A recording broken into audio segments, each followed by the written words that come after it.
And that's where we want to bring in our special guest, former Arkansas Governor Mike Huckabee. Governor Huckabee is the host of the TV show Huckabee that airs on TBN each and every weekend. He's also a Fox News contributor and a New York Times best-selling author of 14 books. Governor Huckabee, welcome to the Income Generation. It's great to have you on the show. David, it's a pleasure to be here. Thank you for having me. Look forward to our conversation. So, just take me back to the days where you were governor. If you were in the situation as governor, would you be feeling as though you're given enough control, enough latitude by the federal government? Or on the other side of it, do you feel like you're given enough direction from the federal government as a governor of Arkansas? You know, in the nearly 11 years I was governor, I never felt like I needed more direction from the federal government. What I needed was more flexibility. What I needed was the opportunity to do the job that I was elected to do. I think the president has handled this right. He has recognized the 10th Amendment of the Constitution. He has allowed the governors to make the decisions best for the populations of their states. That's how it's supposed to work, because Massachusetts and Mississippi are very different. New Mexico and New York, very different. And so how decisions are made in each of these locations should be made for the benefit of those closest to those being governed by those who are closest to those being governed. Okay. So if we happen to have any President Trump haters that happen to sneak on Newsmax to catch just a minute of the show, which I doubt, but if they're there, I have to tell you, you just heard it right there, from Governor Huckabee. All the cynics like to say it's his way of passing the buck and having plausible deniability, but I agree with you. He's really doing the right thing, because every state is different. So, how about improvements? You know, it was funny because if you think back 4 years, you could be sitting in the White House right now. There was a time in 2016 where nobody knew what was going to happen, and as a result, you must have some things that you would do slightly differently if you were president of the United States. What are some of those things? Well, how easy it is for me to sit here now and tell you how I might have handled certain things differently. Again, I want to say I commend the president. His action in late January to suspend travel from the Wuhan area of China was incredibly important and instrumental in saving countless thousands of American lives. He's never been given credit for that, certainly not by the Democrats, nor by the media. But then again, I repeat myself because they're one and the same these days. But that decision was important. Secondly, this is a president who surrounded himself with some of the top scientific minds, people who understand infectious diseases, the CDC, Dr. Fauci, Dr. Birx, all of these people that he surrounded himself with, and he took their advice. So for all the people whining that he doesn't pay attention to the science, I would suggest they're the ones not paying attention to the science.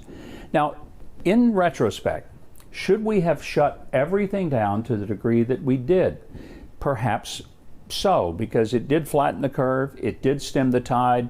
We did not have a rush on our healthcare system where so many people couldn't get in. But I think we're going to look back and see that there were certain governors and mayors who went too far. For example, they said you can go to the liquor store, but you can't go to church. You can't go on the beach and be out in the sunshine, which sunshine kills coronavirus, but we'll take you off the beach and take you down to Walmart. You can rub shoulders with hundreds of perfect strangers in close quarters.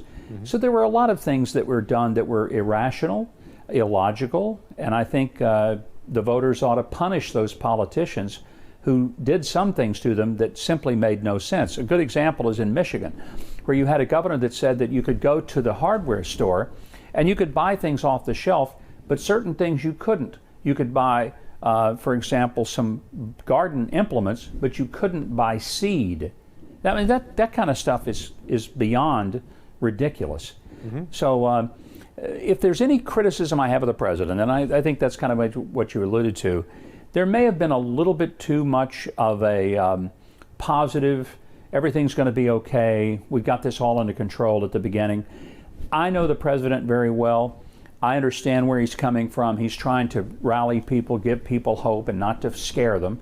That's a good thing. But I do think that in the early days, when he basically said, this isn't going to be a big deal, we're going to be fine, we can test everybody, we can handle it, we might not be quite there in those early days. And that may be the one thing that I would have advised him to be cautious.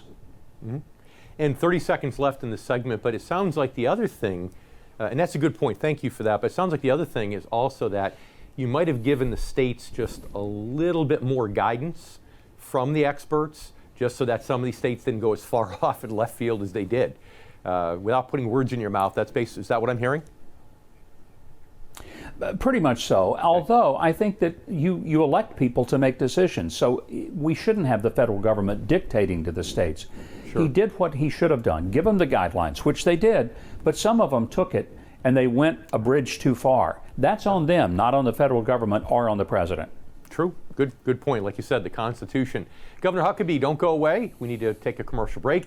And you stay with us too. We have a lot more coming up right here on the Income Generation in just a moment. We'll be right back.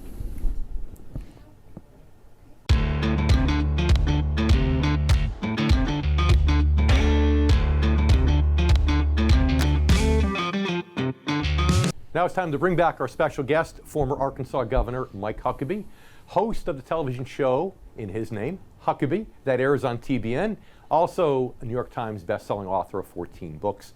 Governor, thanks for sticking around. You bet, David. Glad to be back. So I was actually at an event over Memorial Weekend with some family, and we're all social distancing and being careful.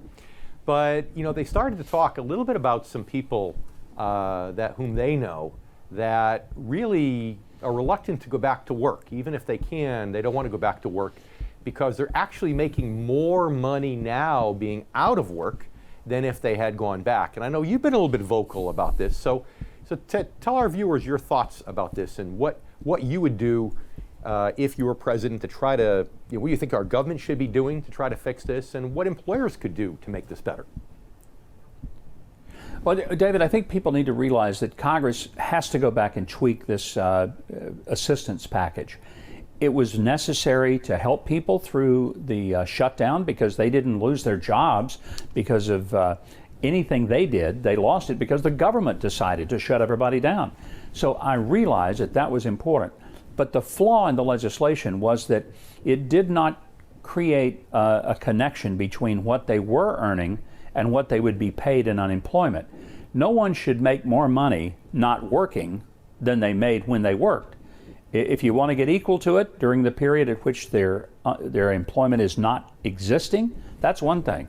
But when you pay people more money to not work than you paid them to work, people are going to say, hey, I like this not working. It's working out real well. So Congress needs to tweak that. And people, when offered their jobs back, they need to go back to work. And if they don't, the unemployment benefits need to stop immediately. Simple as that. So you talk about congressmen and congresswomen, and of course those are a subset of the politicians who you said if a politician orders a shutdown, they should not get paid. They should not get paid during that time of shutdown. They should waive their checks. I think I know, but tell us what the logic is behind that. Well, if you're making a decision for other people to lose jobs, I think you should say, look, we're all, you hear this phrase, we're all in this together? No, we're not. None of the politicians quit getting paid. None of them. Not one. None of the health experts who trotted up to the microphones and told us how that we can't go back to work until maybe the fall and we need to close everything from every theater and restaurant in the whole world. None of them quit taking a job, but all the people working in those restaurants and all the people who own those restaurants and are trying to figure out how to pay the fixed rent cost on them, they all lost their jobs. So here's my point. When we really are in this together, everybody shares some pain. I mean, I lost a third of my income because all my events got canceled. A radio station that I owned basically was busted because nobody's buying advertising because nobody's open. So here's my point. If all of us are really suffering and you tell me we're all in this together, then get out in a boat with me. Give up your paycheck. Take maybe a minimal government salary. And I'd say to members of Congress, since you're not showing up, you shouldn't get paid at all. I guarantee you, David, if we started saying that the people who make the decisions to shut things down don't get paid until those people shut down get paid, you'll see some very different decisions being made. Sure, sure. Now, changing gears for a second, what do you think about what additionally can we be doing to help some of those small business owners that are really, really struggling? I think the biggest single thing is to let people get safely back to work. And that means that trust people. We're Americans. We're freedom-loving people, and we're not stupid. If you tell us that we need to be careful about touching doorknobs and touching things, sanitize our hands, okay. But there's no reason that you shouldn't let small boutique shops open and let the big box stores open. You're far more likely to be infected from the virus by being in a crowded big box store than you would be going to a small boutique where maybe one or two people are working and maybe 2 or 3 people are shopping at any given time. Trust that people can make good decisions. As a business owner, it's in their best interest to take care of their customers. Will there be some people who violate it? There always are. Some people speed, drive past the speed limits. They do a lot of things they shouldn't do. You can't fix everybody, but you got to restore freedom to this country. Well, I guess just like you have to be careful for the fool that's going through a red light when you're driving, even if you have a green light, you also have to be careful in a store or other business when you see somebody not social distancing, not wearing a mask, and be careful of them just like that person going through the red light. So 30 seconds. We had Dr. Ben Carson on the show just a couple weeks ago, and he joked that every once in a while the president would look at him and say, "Hey Ben, aren't you glad you didn't get the job?"